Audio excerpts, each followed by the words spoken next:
the government, then definitely we are going to have a major revolution that will lead to great development. Yeah, because one of the things that the youths they mostly talk about is lack of funding. But do you think lack of funding is actually the main reason why the youths are not doing what they're supposed to do? Yeah, well, I really love that question. It's really important.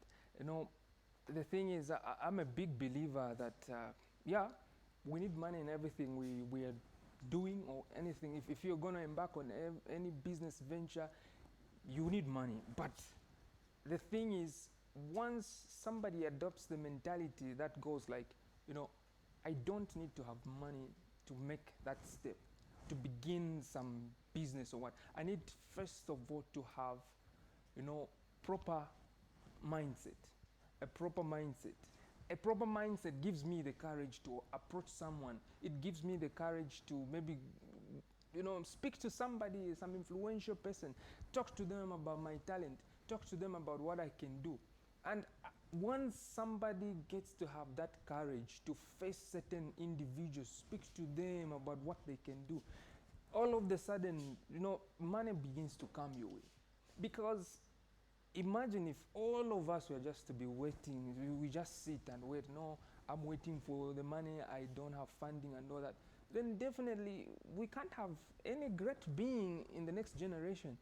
But ultimately, the thing that really matters is having the courage, that boldness, and that sound mind, knowing that really, as I try, as I begin making this step towards, you know, attaining the highest, truest expression of myself, money will meet me, and a lot of it is going to meet me.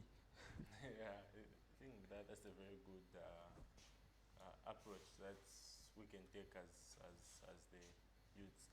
And looking at where the youths are, like they prefer more things that are not productive and helpful. Like they prefer memes to motivational videos and all that.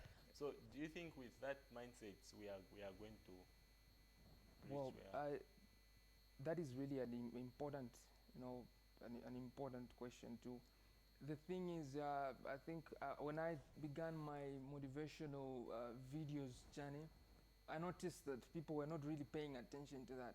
So when I tried to carry out a survey, I realized that most Zambian youths, you know, love things that just entertain them. They love entertainment, you know, more than things that can inspire them.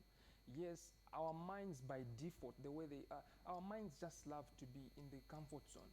So imagine you are in a place where they are just entertaining you. You're just feeling good, you see? So, but if we want to grow, the only time we're going to grow is when we now begin moving outside our comfort zone. So that is the time now when you begin, you know, listening or rather watching things that are going to make you level up in your life. So most Zambian youths don't want that. If they are going to watch a motivational video, they will just take 5 minutes. But for the memes, if they are on Facebook, they will just be wasting their time on the memes, laughing. Why? Because that makes them feel good. But ultimately, it's about doing the things that are making you uncomfortable. That's where the greatness is. Yeah. So if youths can have such a mental shift, then we can have, you know, greatness in our country. I like that because yesterday I was watching Steve Harvey and he said the comfortable place that you are supposed to be, it's outside your comfort zone. Yeah. So it really speaks on which place that we are supposed to be as youths. What do you think the youths are supposed to do in order for them to at least be in a different place than we are? I think the first thing that I would talk about maybe is youths, first of all, are supposed to create what I call a compelling future. A compelling future, this is whereby you set certain standards. Don't look at where you are. Don't look at your family. So, oh, my family is this, so then my target will be this. No, just set unlimited targets. I can give an example of what I'm trying to talk about. You know, when a kid is just born, there are only two fears: the fear of you know, a loud noise and the fear of falling. Only two fears when a baby is born. Yeah. Tried and tested and proven by scientists. But then as we grow, we begin fearing, oh, when I do this, dad will do this. Oh, mom will do this. Oh, fear of failing an exam, fear of this, you see? So the only time, we're going to see change in our country here, it is when youth begin setting what I call a compelling future. A compelling future is a certain level of standard that you set for yourself that will help or guide you in everything that you do. You understand? So if you say at the end of 5 years, 10 years, I really want to have this achieved, that in its own, it will actually guide your steps. You'll be like, oh, I want to do this, but no, my target, or rather my vision, what I'm trying to achieve cannot allow me to just go out and party just every weekend. So I think setting a compelling future will really help the youths, including myself and you. Yeah. So like one of the challenges I personally face is that, and I'm pretty sure that a lot of people are also facing this challenge.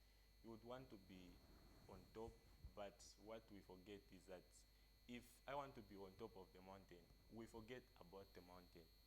We usually forget that we are supposed to climb the mountain. We are supposed to fight each and everything that comes along the way, and we don't just have to have this mentality of just saying no until I reach the top. It's more like you are in first year and you are thinking about graduation instead of you looking up to someone who is in second year. Because like it's more like a ladder. Like, what can you tell them concerning that issue? Because they want to become this thing, but then they don't want to go through the process that makes them to become. Okay, so all those people who are already on top of the mountain didn't fall there. They had to climb, of course. They had a starting point. So basically, it's like I talked about creating a compelling future. As we create a compelling future, we now need to have what we call role models or mentors on our way. In this case, you need to have somebody, you have a certain standard, say, okay, I would like to achieve something that this particular person has achieved. Somebody who is at the top. Don't compare yourself with somebody whom you are with already, at the same level, or somebody just slightly better than you. Go for something that's unimaginable, something that you even know that if you look at where you are, it will be like, okay, there's no evidence that you could ever reach that, but go for that. By so doing, you will of course be guided accordingly because of what you're trying to achieve. Because you try by your level best to model those people.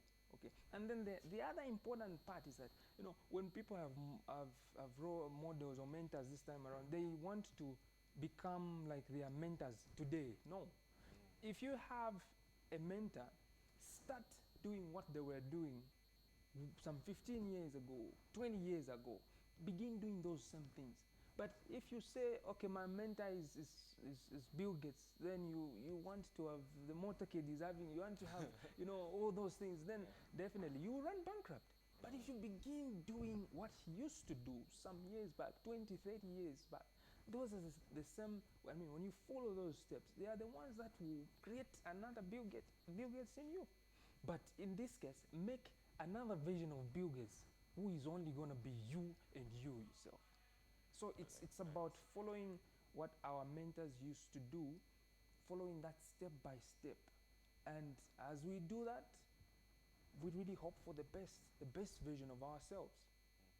I like that because you've mentioned to say, like, we don't have to look at where they are today. We have to look at where they were at the time they were at our age. Exactly. Because I remember DDJX, he was talking to some youths. Then he told them to say, because one of the youths, he asked him a question to say, what do you do like every day in order for you to be where you are today? So he told them to say, you've asked the wrong question because for me to be where I am, I was once at your age. So you are supposed to ask me, what was I doing at your age? Then I remember the first time we met, you mentioned something to say, like, it really caught me. I think about it and yeah, I meditate and all that. You mentioned to say everything is made. Can you kindly just talk about that? Okay. Yeah.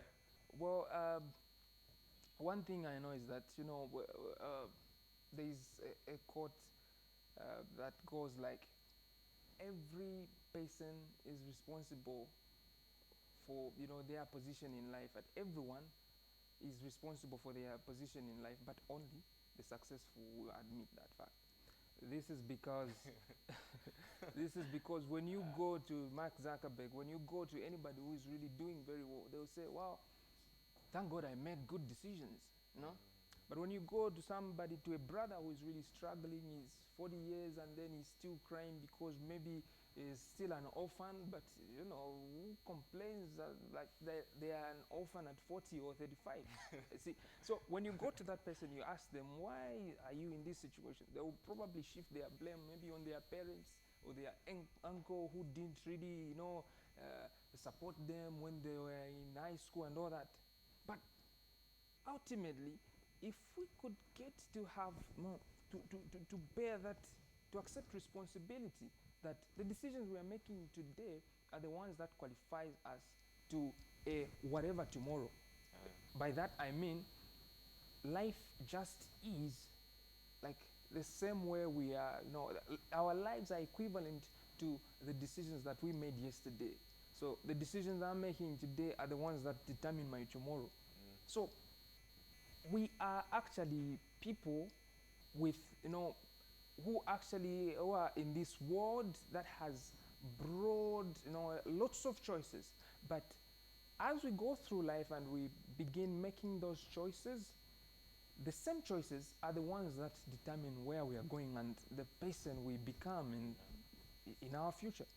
So basically, all of us are self-made, but by that I don't mean nobody helped us, but I mean most, or rather, the decisions that we make on a personal level actually attribute most to the person that we become at every level of our life. So it's actually about our decisions. Yeah, so like someone who is I saw something which was saying a 70-year-old man who is waking up in the morning to go for work means he's been sleeping yeah, so because like it's not normal for someone who's 70 to keep on going for work. And that's something that I want to talk about. Do you think we have to live in that trail where you go for work, you reach 60, you start waiting for your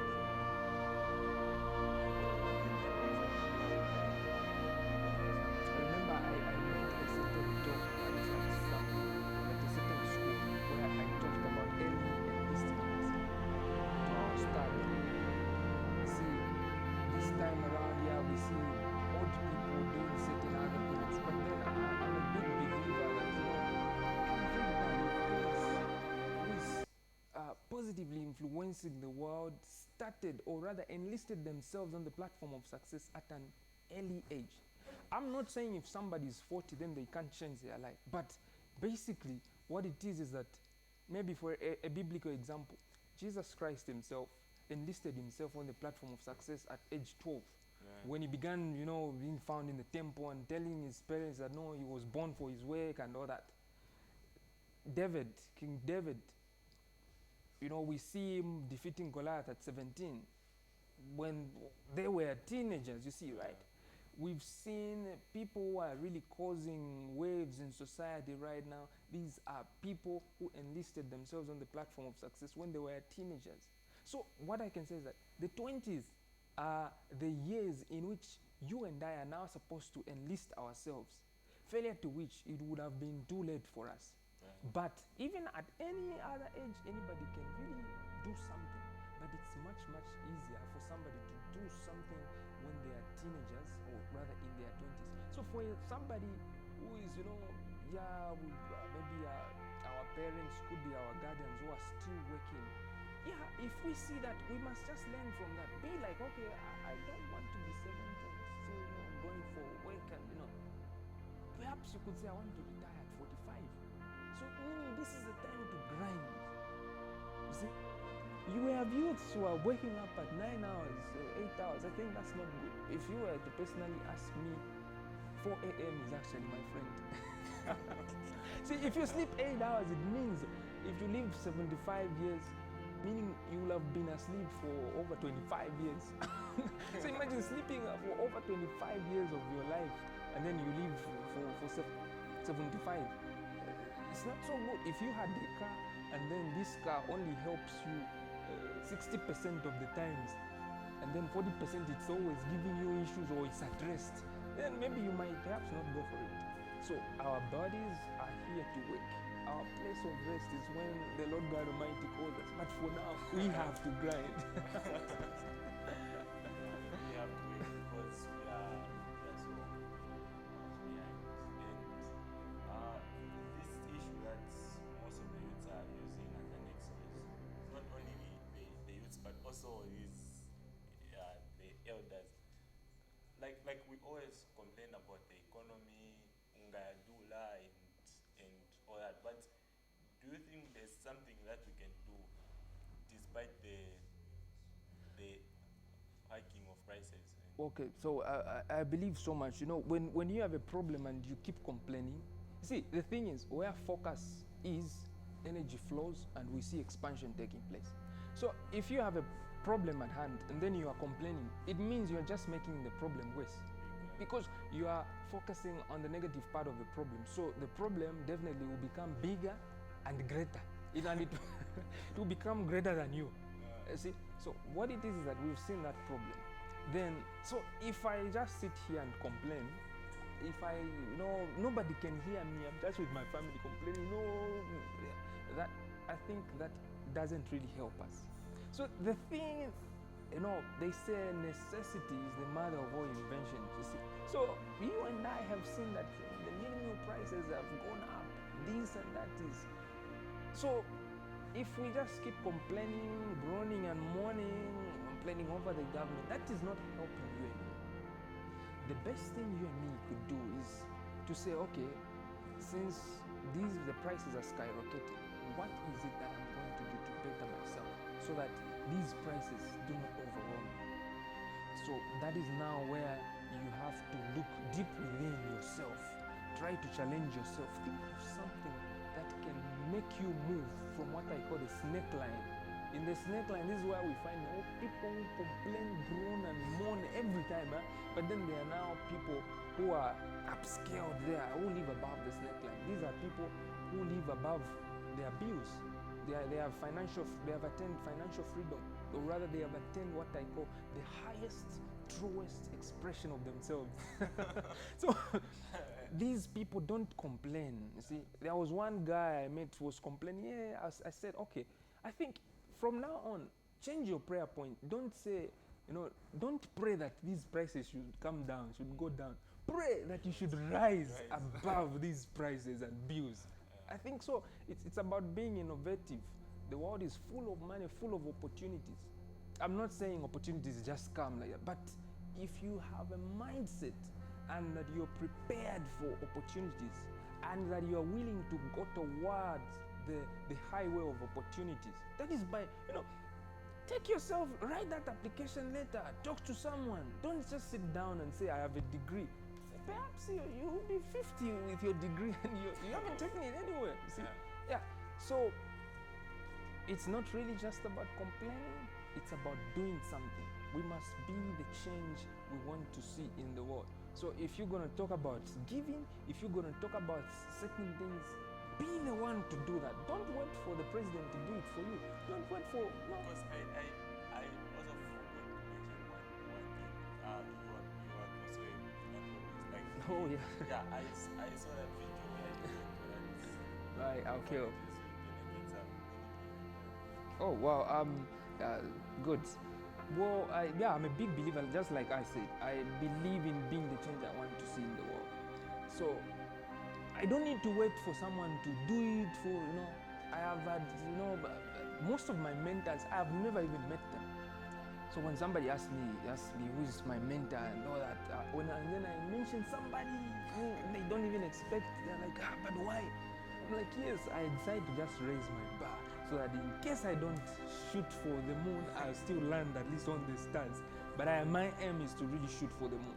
So when I do that, I don't do it for anyone, because I'm a Christian and I really have a good relationship with my God, and I'm always trying to improve it. I'm only human, but I'm always really trying to improve that relationship with my God. So when I do the giving, I'm not doing it for anyone. I'm doing it because I'm a big believer that which I do to my neighbor, then I also do it to my God. So when I do that, I'm doing that to God, and I'm doing it for love. So like in 20 seconds, like can you tell the viewers like who they are? In case they complain, they say, like can you just tell them like who they are in 20 seconds? Okay, well, okay, if you're a kind of a person who is always complaining, groaning and moaning, I want you to move from that, from that position to a position where you begin to live above your bills and above every other challenge. Challenges will always keep coming, but be bold enough to face them and know that you have greatness within you. You have that capacity to rise above them and stop complaining. Do something about life and make things work for you. Be happy always and rejoice. Don't forget, be grateful in all that life that that life brings to you. That is basically what I would say. The last question that I can ask you, like what like you remembered from? Oh wow, I think I want people to remember me as a person who had love, who showed love, not just talk about love. I'm not just talking about romance. I'm talking about the real love for humanity. I want to contribute to life. I want to live a life of contribution, so that people can live to remember that, okay, when you come here on earth, you've not just come to pump in that DNA and have kids alone. You need to impact the world. So by that, I want to really leave a legacy that's gonna impact people to change their mindset from living a life of doubting themselves to living a life of knowing that truly I was born for earth, and that before I die, all the greatness within me has to be unleashed. So all my companies are supposed to be established. All my motivational words are supposed to be spoken, so that by the time I'm gone, I should be empty. Thank you so much, sir. I really appreciate it. Thank you so much.